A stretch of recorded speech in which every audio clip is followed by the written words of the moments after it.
Você está escrevendo um texto científico, seja uma dissertação, uma tese, um projeto ou até mesmo um artigo científico e não sabe se ele está claro? Depois da vinheta você vai descobrir o que o seu trabalho precisa ter para ser claro, tá? Assista até o final.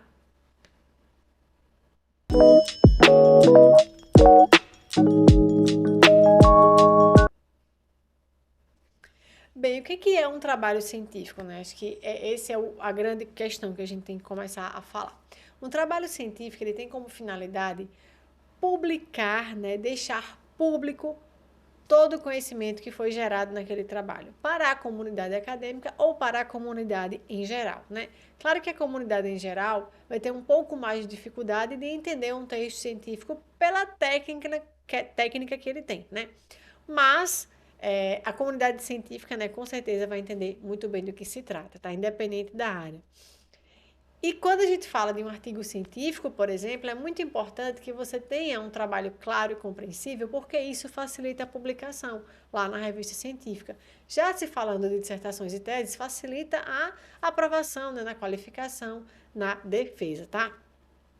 Então, é muito importante que você tenha clareza para que você consiga comunicar de uma forma eficaz as ideias que você tem, ou seja, tirar, né, da sua cabeça aquelas ideias e transpor de uma forma para o papel que o seu leitor consiga entender, né, que os resultados da pesquisa estejam claros para o leitor. Por isso, o objetivo deste vídeo é te mostrar quais são as informações que precisam constar em cada seção do seu trabalho científico para que ele seja considerado um trabalho claro, tá? E vamos começar pelo título. O título, ele precisa refletir o conteúdo do trabalho, certo? Ele precisa ser uma fotografia do trabalho, tá? E o título, ele pode ser ou um título baseado no método, né? Por exemplo, desenvolvimento e caracterização de tal coisa. Ou um título mais chamativo, né? Por exemplo, a planta tal tem efeito na redução da dor de cabeça. Então você vai preferir ler qual trabalho? Eu prefiro ler o segundo trabalho, né, que já me traz um pouco do resultado. Então, se você consegue fazer um trabalho, né, um título mais chamativo, você consegue chamar mais a atenção do leitor. Lembrando que os seus leitores vão ser a banca, né, vão ser o avaliador lá do artigo, são as pessoas que vão te dar o parecer de aprovação do trabalho. Então é importante chamar a atenção, tá? Em termos de resumo, o seu resumo precisa trazer uma visão geral clara do estudo, né? Incluindo uma introduçãozinha breve, ali de umas 2 ou 3 linhas, qual é o objetivo geral do trabalho, e esse pode ser igualzinho ao que está escrito lá embaixo, né, no seu trabalho. Quais foram os métodos usados, citar, né? Quais foram os principais resultados, não precisa colocar discussão, e qual foi a conclusão, ou seja, a resposta ao seu objetivo geral. Já na introdução, o ideal é que ela seja objetiva, tá? Você não precisa escrever uma introdução de mais de 2 páginas, a menos que seu trabalho seja da área de humanas, né? Onde normalmente você coloca motivação pessoal do trabalho e tal, e tudo bem ter a introdução um pouco mais longa. Então, observe os trabalhos da sua área, qual o tamanho mais ou menos das introduções. Em áreas mais aplicadas, como saúde exatas, normalmente duas páginas é suficiente para você escrever uma boa introdução, tá? Ali você deve colocar qual é o contexto da pesquisa, definir o tamanho do problema, qual é o problema, tá? De uma forma muito clara, certo? A lacuna, né? Ou seja, por que a sua pesquisa precisa ser realizada, né? O que falta ser estudado, o que é o objeto de estudo do seu trabalho, tá? Isso tem que estar na introdução, tem que estar na justificativa, tem que estar no referencial teórico. E os métodos, né? Os métodos precisam ser claros e o mais importante, reprodutíveis. O que é um método reprodutível? Como se fosse uma receita de bolo, que qualquer pessoa que lê vai conseguir reproduzir e chegar no mesmo resultado ou num resultado muito parecido, nem que seja um bolo solado, né? Garantir que os resultados sejam apresentados de maneira clara, de maneira lógica, tá?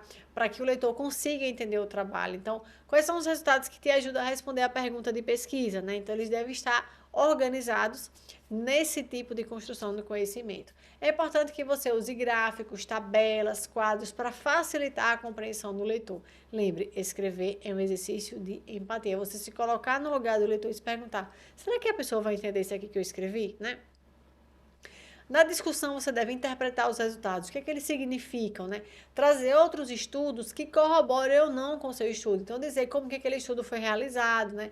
Que tipo de amostra ele usou, a que resultado ele chegou, dizer como isso se compara ou não se compara com o seu trabalho, né? E se não se compara com o seu trabalho, por que que o seu trabalho está certo e aquele talvez, né, não esteja tão adequado? Então, tem que trazer tudo isso. Evitar também informações exageradas e que não são suportadas pelos seus dados. Então, por exemplo, na conclusão, você não pode tirar uma conclusão que o seu resultado não te deu suporte para isso, percebe? Então, a conclusão é a resposta ao objetivo com base nos resultados que você tem. Nas referências, é importante que você siga as normas da revista científica, caso seja um artigo, tá? Porque cada revista tem uma norma de referência específica.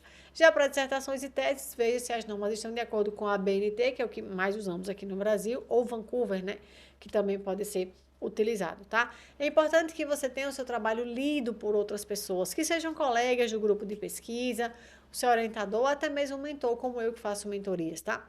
Para que você tenha certeza, né, de que está no caminho certo, que o seu trabalho está bom, de que o leitor está conseguindo, de fato, entender o seu trabalho. Agora me conta, o que é que você quer ver no próximo vídeo, tá? Me conta aqui nos comentários. Aproveite também para compartilhar esse conteúdo com o máximo de pessoas que você puder, para que a gente consiga levar a Seja PhD para o maior número de pessoas possível. Se inscreva aqui no canal para receber os conteúdos valiosos que a gente posta aqui toda semana, tá? Como este vídeo. E se você quer conhecer os meus conteúdos, como o curso Dominando Artigos Científicos, para que você consiga publicar o seu artigo na revista que você quiser, ou até mesmo tese turbo, para você acelerar, você turbinar a escrita da sua dissertação ou tese, eu vou deixar o link deles aqui na descrição deste vídeo, tá bom?